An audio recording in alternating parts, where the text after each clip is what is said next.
KBR Prime, podcast for curious mind. Ketika saya butuh stem cell, saya nggak perlu ngambil stem cell saya. Saya cukup kasih sel kulit saya, lalu saya butuh apa? Butuh sel ginjal, butuh sel hati, butuh sel jantung. Nah, sel kulit ini bisa diubah menjadi stem cell-nya diarahkan menjadi sel yang saya butuhkan.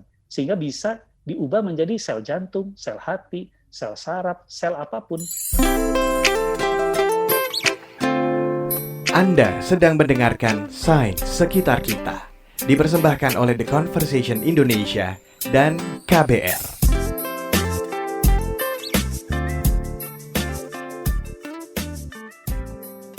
Halo, ketemu lagi di Sains Sekitar Kita. Ini adalah season kedua. Cuma di sini nih, kita bisa kenalan sama peneliti-peneliti Indonesia.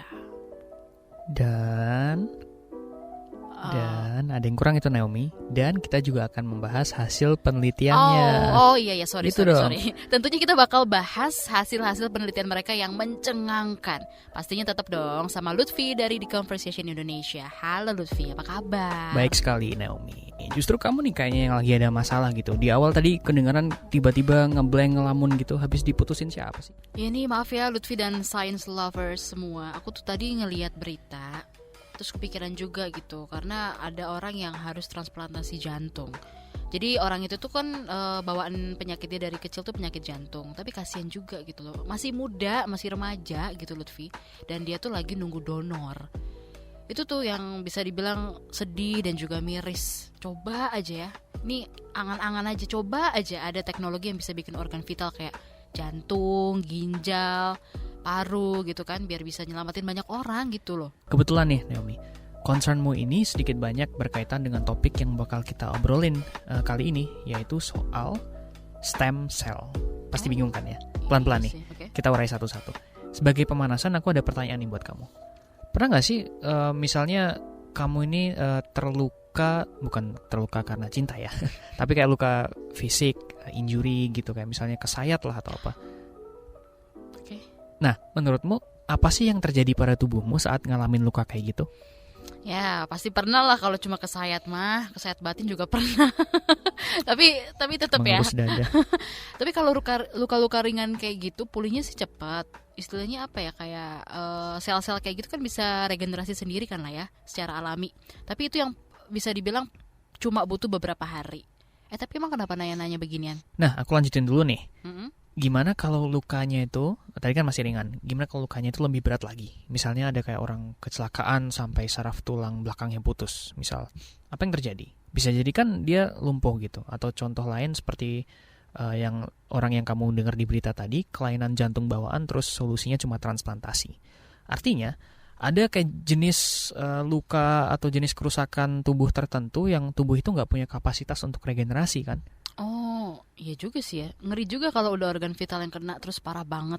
Ya, nggak mungkin bisa diperbaiki atau disembuhin nggak sih? Tapi itu gimana rasanya kalau kita divonis berada di stage itu gitu, bakal drop dan juga hopeless juga kan? Apalagi ya Lutfi ya, cari donor itu kan susahnya pakai banget, sangat amat. Kalaupun ada, belum tentu juga cocok sama kita dan segala macam ya kan? That's true. Tapi what if I told you, suatu hari nanti manusia bisa aja punya kemampuan secara medis untuk numbuhin kembali sel-sel yang rusak akibat suatu injury yang berat. Serius nih bakal ada yang kayak gitu?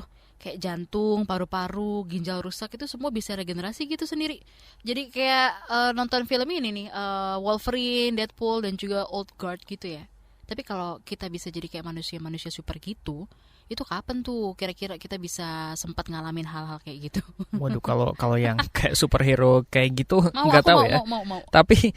Tapi kalau misalnya membandingkan dengan film semacam Wolverine, ya mungkin itu kayak impiannya ke sana kali ya. Dan upaya menuju ke sana itu udah dirintis para ilmuwan di bidang biologi dan kedokteran melalui the magic of stem cell therapy. Oh, I see. Terapi stem cell itu yang kamu sebut di awal tadi ya? Mm-hmm. Emang itu cara kerjanya kayak gimana Lutfi? Untuk menjawab kekepoanmu itu, ya aku juga kepo sih. Untuk menjawab kekepoan kita semua, di episode kali ini kita akan ngobrol bareng dengan peneliti biologi dari IPB, namanya adalah Dr. Berry Juliandi. Nama saya Berry Juliandi. latar belakang pendidikan saya S1 di bidang biologi di Institut Pertanian Bogor. Lalu S2 saya mengambil bidang zoologi atau ilmu tentang hewan juga di Institut Pertanian Bogor. Lalu melanjutkan S3 di Jepang di Nara Institute of Science and Technology di bidang neuroscience molekuler. Dan kemudian saya menghabiskan sekitar 3 tahun postdoc di bidang stem cell biology and medicine di Nara Institute of Science and Technology dan juga di Kyushu University di Jepang. Nah, riset stem cell di Indonesia ini terhitung belum terlalu lama ya. Pak Berry ini misalnya ya adalah salah satu ilmuwan yang terlibat dalam upaya awal dari kampusnya untuk meneliti tentang stem cell ini. Beliau dulu dikirim oleh IPB ke Jepang untuk ngambil S3 ya, sekaligus mempelajari tentang stem cell, sehingga ilmunya bisa dibawa kembali ke Indonesia. Wow, Dr. Berry ini di Indonesia layak banget dong ya disebut ilmuwan terdepan dalam penelitian stem cell. Udah berapa lama sih waktu yang beliau dedikasiin untuk meneliti subjek ini? Iya, beliau salah satu yang cukup banter ya meneliti tentang stem cell di Indonesia. Totalnya sejak beliau S3 itu udah 12 tahun meneliti tentang stem cell ini. Oke, kita kan lagi mau ngebahas tentang stem cell ini ya. Tapi sejujurnya aku dan mungkin pendengar kita juga belum tahu stem cell itu apa. Monggo Lutfi dijelasin. Oke, stem cell di bahasa Indonesia itu kan disebutnya sel punca ya. Kalau secara istilah nih, punca itu kan artinya kayak menyebar atau bercabang gitu ya. So we're obviously dealing with sel-sel yang bisa berkembang menjadi sel lain dan memperbanyak diri.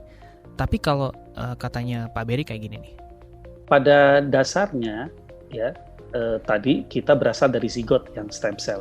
Kemudian dalam perkembangannya zigot menjadi berbagai jenis tahap ya sel, dan sebagian besar sel di tubuh kita itu menjadi sel yang kita sebut dengan nama terminal differentiated. Artinya sel yang sudah tidak bisa berubah jadi apa-apa lagi. Jadi misalnya sel kulit, sel hati, sel jantung, sel apa itu udah mentok dia di situ, jadi akan jadi sel itu terus. Tapi tubuh kita menyimpan beberapa stem cell di lokasi-lokasi tertentu dari mulai kita embrio sampai kita dewasa. Jadi sebagai cadangan kalau kita memerlukan sel pengganti, sehingga stem cell inilah yang akan menjadi calon atau bahan untuk sel pengganti tersebut. Tapi tidak banyak jumlahnya dan hanya di tempat-tempat tertentu. Oke, sederhananya tubuh kita ini kan tersusun dari 2 jenis sel kan ya. Sel yang sifatnya tetap, terus juga ada sel yang fleksibel. Nah, yang fleksibel ini yang disebut sel punca gitu ya, atau stem cell gitu nggak sih? Atau gimana ceritanya sel-sel punca itu dijadiin terapi atau kayak semacam pengobatan? Aku kemarin tanya ke beliau, problem apa sih dalam kedokteran yang coba di-solve dengan adanya stem cell ini? Ya, ternyata nih, pemanfaatan stem cell itu awalnya karena manusia dan di hewan juga itu mengalami degenerasi beberapa fungsi tubuh karena ada sel yang rusak atau sel yang hilang kayak yang tadi kita ceritakan itu ya. Nah, ini tuh harusnya diganti oleh mekanisme tubuh kita sendiri. Misalnya kalau kulit lepas nih, di bawahnya itu kan ada sel yang udah siap untuk membuat kulit baru gitu kan. Nah, tapi kayak tadi itu, pada kasus atau kerusakan tertentu, proses penyembuhan ini nggak sempurna. Karena sel yang rusak dan hilang itu nggak bisa digantikan oleh mekanisme yang natural atau alami. Nah, this is where stem cells come in. Jadi sebagai contoh, mungkin yang paling gampang, misalnya ada orang lumpuh.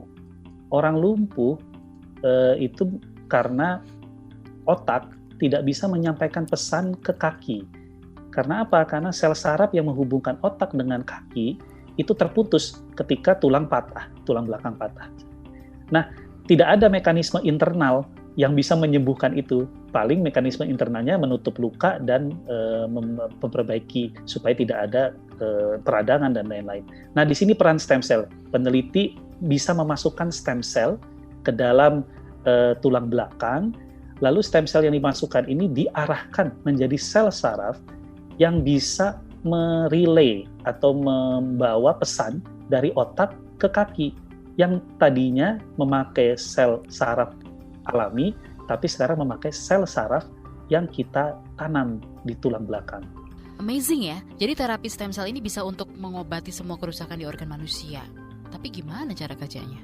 Tadi Pak Berry kan udah menjelaskan ya bahwa mengambil stem cell itu tempatnya terbatas hanya di bagian-bagian tubuh tertentu.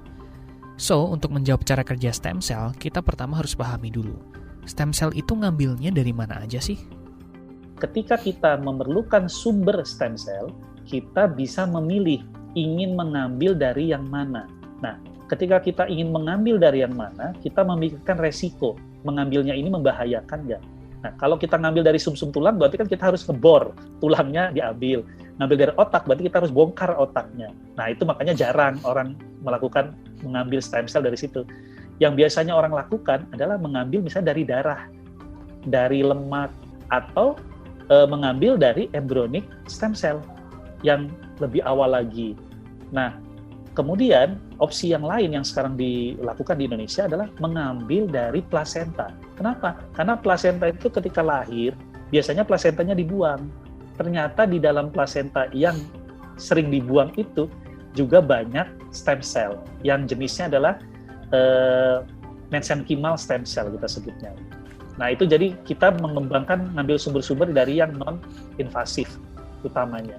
Itu tadi beberapa contoh tempat di mana kita bisa mengambil stem cell. Tapi itu kan contoh di tubuh manusia ya yang udah berkembang itu. Tapi kalau kita misalnya rewind nih, ada juga sumber lain.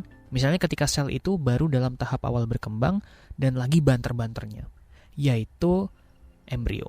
Stem cell itu ada tahapannya dari mulai embrio sampai kita dewasa, seperti sudah saya terangkan. Nah, yang paling awal tadi zigot, tapi zigot tidak bisa dipakai untuk terapi dan lain-lain. Nah, yang pertama kali ada itu yang bisa kita pakai adalah di tahap yang namanya blastula. Jadi kalau zigot membelah menjadi banyak, itu kita sebut dengan nama morula. Lalu morula menjadi bola yang disebut blastula. Di dalam blastula itu ada namanya inner cell mass, kumpulan sel yang menjadi fetus nanti.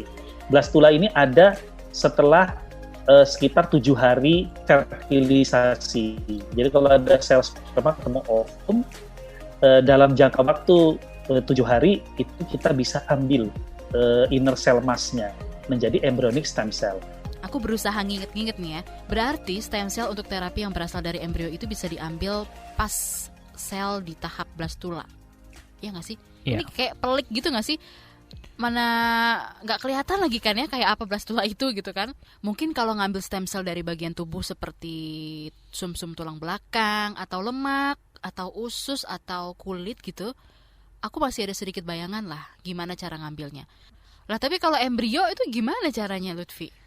Nah, itu aku juga penasaran dan kemarin aku tanyain ke Pak Berry gitu. Nah, awalnya aku kira tuh kayak ada prosedur yang kayak bisa nge-ekstrak stem cell ini dari rahim waktu awal kehamilan, terus orangnya dibayar supaya mau untuk stem cell embrionya diambil untuk riset or something like that lah. Tapi ternyata nggak gitu cara ngambilnya, Naomi. Jadi kebanyakan embryonic stem cell ini diambil dari in vitro fertilization. Jadi dari fertilisasi yang in vitro. Jadi untuk misalnya metode yang sama untuk bayi tabung. Jadi sel sperma dan ovumnya itu sudah diambil dulu, dimasukkan ke tube atau petri dish, difertilisasi oleh peneliti di petri dish gitu.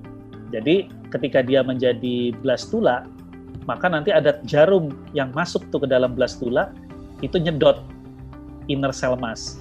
Nah, sel-sel yang tersedot itulah yang dikultur di petri dish menjadi embryonic stem cell. Oh, berarti cuma bisa dilakuin untuk metode bayi tabung gitu ya, Lutfi ya? Terus kalau udah dapat nih ya misalnya stem cellnya, terus gimana cara gunainnya untuk nambal kerusakan organ tubuh? Nah, kalau sel pada umumnya, Naomi, itu kan kayak range potensinya itu kan berbeda-beda ya. Ada yang kayak misalnya berkembangnya dia cuma jadi satu jenis sel doang, kayak unipotent, kayak sel kulit tadi tumbuh ya jadi kulit aja misalnya kayak gitu. Ada yang potensinya lebih ini lagi bisa berkembang ke kayak jenis jaringan dan beda-beda. Terus ada yang sangat-sangat potensial ya, bisa berkembang jadi banyak hal, misalnya kayak pluripotent, itu dia bisa jadi jaringan ini, jaringan organ itu, dan seterusnya. Nah, ketika stem cell yang dipakai yang jenisnya potensial tinggi itu bisa berkembang jadi banyak hal, artinya kan kita harus hati-hati banget ya ketika memakainya untuk pengobatan. I mean, kalau nggak dilakukan dengan baik medical prosesnya, misal niatnya mau nyembuhin tulang belakang atau tulang apa, malah selnya berkembang jadi organ lain, kan serem ya. Iyalah, serem banget. Aku akan jelasin bahayanya ini sedikit lebih banyak lagi di nanti ya. Tapi untuk sekarang Pak Berry jelasinnya gini. Nah, karena stem cell kalau diingat tadi bisa menjadi berbagai jenis sel, maka ketika kita transplantasi atau kita gunakan, kita harus mengarahkan ke arah yang kita inginkan. Jadi stem cell itu kalau yang paling tinggi tingkatannya kita sebut dengan nama embryonic stem cell, ya, sel puncak embrio, itu dia bisa menjadi sel hati, sel kulit, sel jantung, sel, sebutkan saja semua sel di tubuh kita, dia bisa jadi. Jadi kalau kita transplantasi tanpa diarahkan, maka dia akan menjadi sel jenis yang macam-macam di tubuh kita dan maka malah mungkin berbahaya dan tidak diperlukan. Oleh sebab itu tadi ada kata-kata diarahkan. Nah, bagaimana diarahkannya? Kita memberikan perlakuan kimiawi, ya, dan perlakuan perubahan genetika terhadap stem cell itu sehingga dia berubah ke arah yang kita inginkan. Jadi misalnya tadi stem cell yang kita tanam di tulang belakang, supaya menjadi sel saraf, itu kita bisa masukkan senyawa kimia yang disebut dengan nama valproic acid atau asam valproat. Nah, asam valproat ini mampu mengubah susunan epigenetik daripada gen dari saraf di sel, sehingga stem cell hanya berdiferensiasi atau hanya menjadi sel saraf. Dia tidak akan menjadi sel yang lain ketika ditransplantasi. Nah, ini kenapa kita bisa tahu hal itu? Karena sudah ada penelitian dasar terkait regulasi genetika dan epigenetika dari stem cell. Wih, keren banget dong ya kalau kita udah tahu caranya terapi stem cell itu gimana. Let's explore aja deh beberapa aplikasi atau penerapan dari stem cell yang selama ini udah dilakuin. Dan tebakan aku sih ya, pasti deh banyak kontroversinya. Terus gimana kira-kira masa depan dari terapi stem cell ini? Penisirin kan kalian semua. Tapi tahan dulu ya, bentar, sabar, kita break dulu. Anda sedang mendengarkan Sains Sekitar Kita, dipersembahkan oleh The Conversation Indonesia dan KBR. Masih di Sains Sekitar Kita, di episode kali ini kita lagi ngebahas tentang stem cell. Masih bersama Lutfi dari The Conversation Indonesia. Halo Naomi, udah kenyang makan siangnya? Wow. Aku mau ingetin juga nih buat teman-teman, jangan lupa untuk dengerin juga episode-episode kita yang sebelumnya ya. Oh iya dong, harus itu. Obrolannya seru-seru semua, dijamin gak ngecewain. Tadi kan udah kita bahas tuh ya tentang terapi stem cell. Seperti yang kita janjikan sebelum break, kita bakal explore nih beberapa aplikasi dari stem cell yang selama ini udah dilakuin dan juga kontroversinya. Dan please, correct me if I'm wrong ya. Stem cell terapi ini kan baru. Tadi di awal Lutfi juga mention kalau di Indonesia itu risetnya belum terlalu lama. Ya, salah satu yang terdepan untuk meneliti ini kan Dr. Berry ya? Ya, bener banget Naomi. Kalau aku baca-baca, penggunaannya stem cell yang paling umum itu adalah terkait darah. Gitu, kalau bahasa fancy-nya tuh hematopoietic stem cells, istilah medisnya gitu. Okay. Misalnya ngambil dari sum-sum tulang belakang untuk nyembuhin misalnya leukemia atau apa gitu. Nah, Dr. Berry misalnya juga cerita kalau di Indonesia secara medis yang paling umum itu penggunaan stem cell untuk nyembuhin tulang misalnya. Begini kira-kira gambaran aplikasi stem cell di bidang medis sejauh ini dan juga beberapa penerapan lain yang sedang dikembangkan. Kalau sekarang banyak peneliti berkonsentrasi ya untuk penyakit-penyakit yang memang jumlahnya ya, atau frekuensi terjadinya itu dominan di negaranya masing-masing ya. Jadi misalkan kalau kita lihat di negara-negara yang maju ya, itu penyakit neurodegeneratif seperti demensia, Alzheimer ya.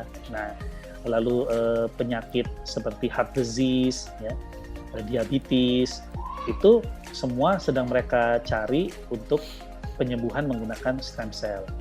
Tapi di negara-negara yang yang relatif belum maju, kebutuhannya agak berbeda karena kebanyakan di sana justru penyakit-penyakit infeksius atau penyakit-penyakit yang infeksi dan itu sebetulnya tidak perlu peran stem cell ya. Jadi kayak penularan karena bakteri, penularan karena virus, tapi mereka mungkin memerlukan untuk yang kecelakaan misalnya ya, orang-orang yang lumpuh, untuk orang yang patah tulang ya. orang yang mengalami kelainan pada sistem peredaran darah gitu. Oke. Jadi lebih berbeda-beda setiap negara. Kalau di Indonesia yang sudah jelas accessible itu untuk terapi tulang, ya. Misalkan ada yang tulangnya patah, ada yang radang tulang gitu. Pokoknya berhubungan dengan tulang, itu di Indonesia kita sudah bisa terapi dengan stem cell untuk penyembuhannya.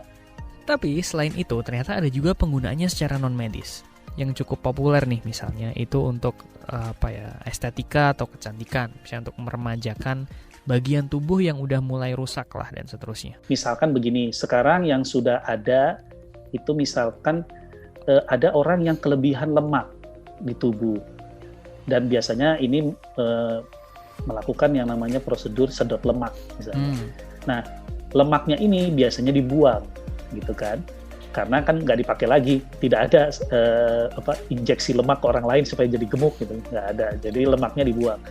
Nah ternyata dari kumpulan sel-sel lemak yang disedot itu ada stem cell-nya, Jadi ketika seorang mengalami sedot lemak, maka bisa diisolasi stem cell dari sel-sel yang tersedot itu, ya, sehingga stem cell-nya ini bisa disuntikan kembali ke orang itu. Kalau yang ini aku paham. Menarik ya. Ini kan kayak kill two birds in one stone. Kalau dalam peribahasa Indonesia, sekali mendayung 2-3 pulau terlampaui. Sambil menyelam minum air. Bisa. Jadi di satu sisi bisa ngurangi lemak, tapi habis itu juga bisa digunain lagi untuk lebih muda gitu kan. Ternyata memang ada banyak cara untuk bisa awet muda ya. Nah ini nih, sejauh ini bahasan kita tentang stem cell ini cukup wow sih ya. Kayaknya stem cell ini punya potensi bisa nyembuhin segala penyakit manusia. Tunggu dulu. Kenapa? Meskipun kelihatan menjanjikan ya, tapi pemanfaatannya itu masih terbatas pada pengobatan tertentu nih Naomi. Namun ada beberapa yang memang belum diizinkan untuk manusia. Hanya boleh dilakukan di hewan. Sebagai contoh, yang bisa dilakukan di manusia, seperti tadi saya sebutkan, misalnya tadi memakai lemak, ya, yang akan dibuang, lalu diambil stem cell-nya, disuntikan kembali ke manusia. Lalu ada juga yang menggunakan stem cell dari orang lain, ya, misalnya dari plasenta bayi, lalu disuntikan untuk memperbaiki, misalnya kelainan pada tulang. Ya. Itu kita udah bisa melakukan di manusia, dan itu bukan futuristik lagi, sudah terjadi dan dilakukan. Tapi yang futuristik itu misalkan yang tadi tulang belakang, ya, transplantasi stem cell untuk orang-orang lumpuh, itu baru diuji coba di hewan. Kenapa nggak bisa di manusia? Karena resikonya masih tinggi. Jadi peneliti dan lembaga pengatur etika dan lain-lain itu masih memikirkan, ini etikanya gimana kalau sampai ada orang lumpuh diaplikasikan dengan stem cell, apakah dia betul akan bisa jalan atau malah jangan-jangan stem cell-nya berubah menjadi tumor misalnya atau menjadi kanker gitu. Dan seterusnya, dan banyak faktor-faktor resiko lainnya. Jadi ini maksudnya sejauh ini penggunaan yang relatif aman itu misalnya untuk kecantikan gitu ya, karena fungsi stem cell-nya lebih ngerangsang sel tubuh untuk regenerasi. Iya benar, jadi kayak bukan berkembang jadi aneh-aneh tapi lebih ke merangsang, menstimulasi gitu. Oke. Tapi untuk penggunaan yang lebih canggih kayak misalnya terkait transplantasi stem cell, itu sampai sekarang kan risetnya masih on progress. Betul banget, memang untuk stem cell yang lebih canggih itu ya, itu harus lebih ketat gitu pengawasannya. Harus ada riset-riset pendukung untuk misalnya nyari senyawa kimia yang pas untuk mengarahkan, kalau tadi istilahnya Pak Berry, mengarahkan stem cell-nya jadi jaringan atau organ yang diinginkan, atau misalnya secara medis harus ada uji praklinis dan klinis berbagai tahap pada hewan lalu manusia. Contohnya vaksin COVID aja deh, kalau yang untuk penyembuhan virus aja butuh uji klinis yang ketat, apalagi untuk metode medis yang punya potensi bisa menyebabkan tumor gitu. Harus super ketat kan? Wow, ngomongin tentang hal ini, aku juga pernah baca tuh ya, stem cell ini katanya juga ada yang menentang di beberapa negara karena dianggap kontroversial. Ini utamanya untuk stem cell yang bersumber dari embrio tadi, benar nggak sih? Iya benar, jadi gini, terutama di Amerika sih ini, kalau yang ku baca-baca ya, kelompok agama dan kubu konservatif kan cenderung menentang stem cell dari embrio ya, karena dianggap dalam tanda kutip mengutak-utik nyawa dari bayi gitu kan. Banyak di Amerika kan terbagi pro life gitu kan. Nah, di zamannya Presiden Bush itu dulu sempat dilarang sebelum sebagian diperbolehkan kembali di eranya Obama. Berarti perdebatannya adalah apakah stem cell ini diambil dari zat yang hidup atau enggak. Iya. Iya, untuk yang embryonic stem cell itu ya. Nah, dan karena aku tertarik juga ya sama konflik ini, kemarin aku juga tanyain ini ke Pak Berry. Beliau mengatakan ini sebenarnya hanya miskonsepsi dan misinformasi aja gitu. Kalau tadi banyak kelompok penentangnya itu menentang atas dasar agama, karena beliau beragama Islam ya, beliau juga memberikan counter argumen perspektif dari agama Islam tentang stem cell ini seperti apa misalnya. Nah, yang menjadi masalah adalah istilah dari embryonic stem cell. Orang menyangka bahwa embryonic stem cell itu adalah dari embrio, dari bayi gitu kan. Tadi kan kayaknya dari bayi yang udah hidup gitu. Padahal itu bukan. Itu tadi dari blastula. Nah, menurut para ahli agama Islam, sebetulnya yang bisa dikatakan makhluk hidup atau sudah menjadi manusia itu ketika roh ditiupkan. Dan menurut kajian yang dikutip dari kajian ini yang bisa dikutip adalah itu adalah ketika umur 3 bulan atau 4 bulan kandungan gitu. Padahal kalau tadi ingat embryonic stem cell ini dari blastula yang umurnya 7 hari dan saat itu roh belum ditiupkan menurut para ulama. Artinya embryonic stem cell itu bukan dari makhluk hidup. Jadi sebetulnya kekhawatiran itu bisa dibilang tidak beralasan. Nah, itu mungkin kalau secara agama ya, tapi secara medis pun ini juga nggak masalah gitu, karena stem cell yang dipakai dari in vitro fertilization-nya ini yang dari bayi tabung itu adalah yang nggak berhasil untuk dijadikan bayi tabung gitu. Jadi kalau misalnya orang mau bikin bayi tabung, misalkan ada pasangan nih ya, mereka kan nyumbangin sel telur dan sel sperma ya. Tapi itu nanti ada yang berhasil, ya kan, dipilih menjadi bayi tabung, dimasukin ke rahim ibunya. Tapi kan ada juga yang nggak berhasil kan. Nah, yang nggak berhasil inilah yang dipakai dengan persetujuan orang tua tadi itu untuk dijadikan embryonic stem cell. Oke, kita dari tadi udah ngebahas mengenai cara kerjanya stem cell, aplikasinya yang beragam, terus juga beberapa batasan-batasan pengobatannya lah ya, bahkan sampai kontroversinya. Sekarang saatnya kepo tentang gimana sih masa depan terapi stem cell ini, Lutfi. Nah, kemarin aku tanya ke Pak Berry, apa aja sih yang exciting gitu dari riset tentang stem cell ini, yang ongoing, masa depannya kayak gimana. Dari beberapa jawabannya, ada satu yang menurutku menarik. Jadi stem cell terapi sejauh ini kan ngambil stem cell itu dari suatu sumber ya, ya sum-sum tulang belakang lah, atau dari lemak lah, atau dari mana lah itu tadi. Lalu ini dipakai di jaringan atau organ yang butuh disembuhin. Tapi gimana jadinya andaikan nih, kita tuh nggak perlu ngambil stem cell itu, what if we just, nunjuk aja ke bagian mana yang rusak, terus kita butuh itu sembuh, dan sel tersebut atau sel di sekitarnya itu akan secara magically menjadi stem cells dan nyembuhin daerah itu gitu. Inilah yang coba dilakukan oleh Profesor Shinya Yamanaka, peneliti stem cell dari Kyoto University, yang karena penemuannya ini menang Nobel Kedokteran tahun 2012. Nah, Shinya Yamanaka ini hebatnya menemukan bahwa sel fibroblast atau sel yang membelah di kulit itu yang sudah menjadi terminal differentiated cell atau sel yang sudah sempurna, tidak bisa balik lagi menjadi stem cell, itu dengan bantuan ekspresi atau overekspresi lebih tepatnya 4 gen bisa menjadi ya, jadi ada 4 gen ya yang SOX2. Jadi kalau saya sebut juga mungkin nggak ada yang ngerti ya, karena gen ini bukan gen yang umum didengar sehari-hari ya. Jadi ada SOX2, KLF4, MYC dan seterusnya. Tapi intinya 4 gen ini adalah regulator utama dari kemampuan stem cell. Jadi sel kulit yang tadinya tidak punya kemampuan stem cell, ketika diinduksi dengan overekspresi dari 4 gen ini, kembali menjadi stem cell, sehingga sel kulit berubah menjadi stem cell yang pluripotent atau bisa menjadi sel apa saja, sehingga bisa diubah menjadi sel jantung, sel hati, sel saraf, sel apapun. Artinya apa? Ketika saya butuh stem cell, saya nggak perlu ngambil stem cell saya cukup kasih sel kulit saya yang metode pengambilannya tidak terlalu invasif, sehingga sel kulit saya itu bisa menjadi stem cell. Lalu saya butuh apa? Butuh sel ginjal, butuh sel hati, butuh sel jantung. Nah, sel kulit ini bisa diubah menjadi stem cellnya diarahkan menjadi sel yang saya butuhkan. Sehingga tidak ada permasalahan imunitas, penolakan, dan tadi masalah invasi. Oh oke, jadi itu tuh masa depan dari terapi ini gitu ya.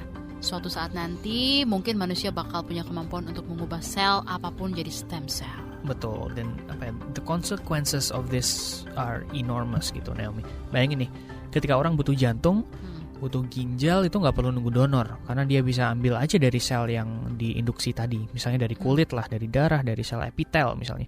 Lalu itu dikulturkan di lab jadi jantung atau jadi ginjal. Ini potensi yang sedang dieksplorasi oleh peneliti di luar negeri. Itu mimpinya ya, futuristiknya. Bisa bikin jantung, ginjal, dan lain-lain misalnya hanya dari sel kulit kita. Selain itu artinya juga, dan ini yang menurutku cukup keren ya, ini bisa untuk mengembangkan apa yang dinamakan dengan pengobatan personal. Lah kok? Iya, gini nih ceritanya. Jadi seperti saya gitu ya, walaupun tidak ada kecelakaan, tidak ada kejadian, sejak dari mulai hidup saya ada gitu, saya bisa menyumbangkan sel kulit saya misalnya, atau sel darah saya, atau sel tadi epitel misalnya dari urin, itu saya masukkan ke suatu lembaga penelitian atau lembaga yang bergerak di bidang kesehatan, coba dibuat indus pluripotent dari sel saya ini, lalu silakan diteliti dengan obat-obatan yang sudah ada sekarang. Nah, nanti penelitinya, misalnya ada obat untuk jantung, dia bikin sel jantung.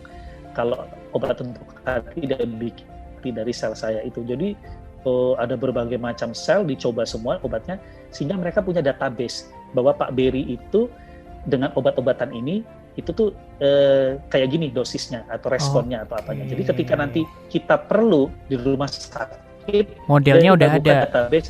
Oh, saya mau ngasih misalnya saya mau ngasih paracetamol. Oh, kalau Pak Berry kalau dikasih paracetamol 500 mg nggak boleh karena selnya lebih sensitif terhadap paracetamol. Berarti dia 250 mg aja. Gitu. Atau jangan pakai paracetamol, dia nggak cocok, dia harus pakai yang lain gitu. Nah, itu data itu sudah ada sebelum kejadian gitu. Nah, itu yang lebih gila lagi. Jadi setiap orang ketika masuk rumah sakit, medisinnya udah personal per orang itu karena sudah dites memakai stem cell-nya.